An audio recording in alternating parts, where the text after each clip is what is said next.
Ratsada Barreta. Mga imbelto sa iligal na aktibidad. Ligpigralapag sigunyan kay Police Major Antonio Percan Municipal Police Station kan Sipokot. Ratsada mo yan, Junal Bunafe. Ratsada Barreta. Nagpatanid si Police Major Antonio Per Jr. kan Sipokot Municipal Police Station sa mga padagos na nag-iinbilto sa mga illegal na aktibidad.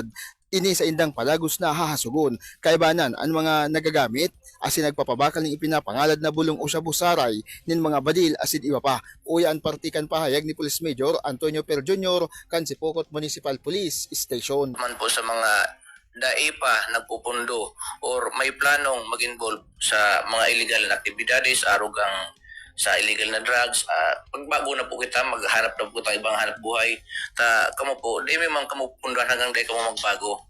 Yaw na po sa tuyang mga telepono, dahil lang po ang 911 asin ang sa tuyang kapulisan, ang Sipokot personnel, maabot within 5 minutes sa indong lugar.